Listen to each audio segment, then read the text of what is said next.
Yesterday in the multi-generational discussion, our discussion leader said something about the power of place.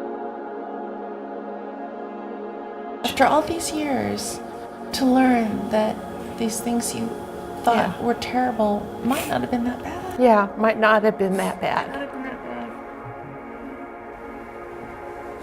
That's the power of opening up and talking about these things. Yeah.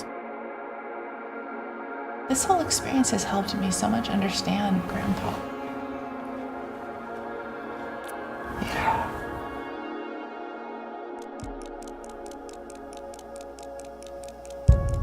A date which will live in infamy. The United States of America was suddenly and deliberately attacked by naval and air forces of the Empire of Japan.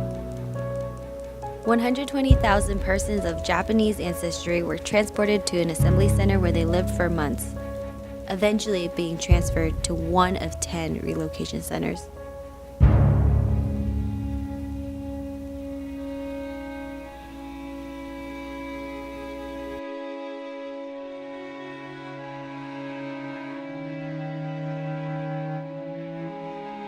He was the oldest of 6 children, born to immigrants. His father died from appendicitis when he was 13.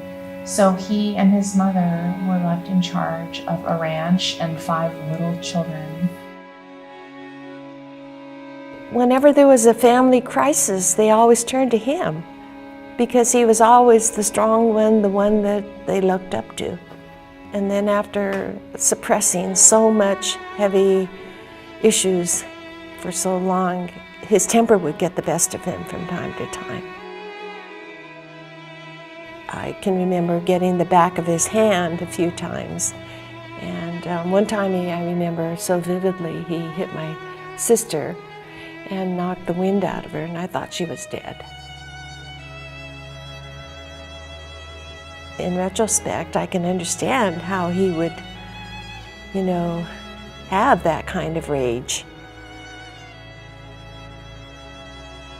His life should have just been opening up, but instead he got shipped off to this camp in the middle of nowhere.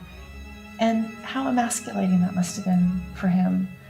And how he had no outlet for that rage that he must have felt, that anyone would have felt.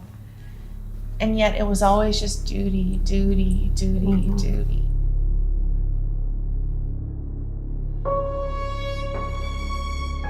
I mean, when he decided that he was not going to allow himself to be drafted, did you ever learn what the family's response was to that? I think Grandma supported him all the way, but I think it was hard.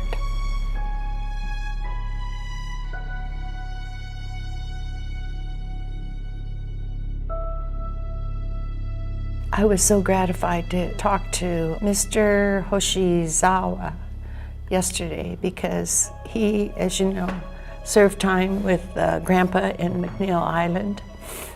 And I asked him questions like, what was your everyday living conditions like? Well, at first, of course, they put them behind bars for about a month, and then they realized that he and the others weren't a threat. So they put them in a dormitory kind of arrangement. And I'm sure that made a huge difference. And then they sent Grandpa to what's called the farm on McNeil Island. So it's a self-contained island just outside of Puget Sound. And he was taught how to milk a cow and raise hogs. And the island supplied the prisoners with meat and milk and everything. They didn't have to order from the outside. That really made me feel good.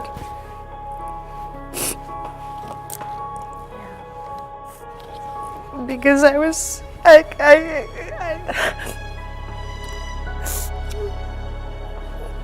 imagined prison life to be horrible. Turns out it wasn't that bad.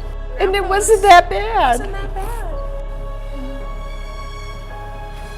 That's the power of opening up and talking about these things. Yeah. And it's so hard, but once you do it, you can share experiences with people who have gone through Yeah.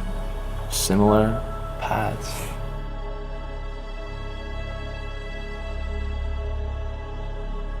Coming here is such a reminder of like how he got that way. And also it's so inspiring because despite all that, he was a very loving person.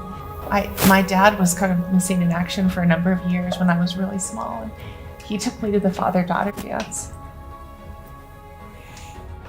Yeah. He was a good guy.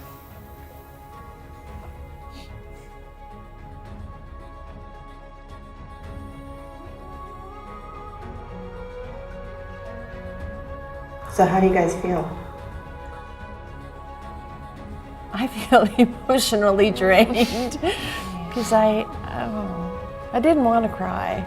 That's tough. That's the most natural Yeah. thing in the world. You'd rather be a human being. Don't let me start again. Okay. Talking about your own family and the trauma that they experienced. I'm proud of you, Mom. Yeah. I'm just so proud of my family, you guys. I just feel so We're very blessed. lucky. Yeah.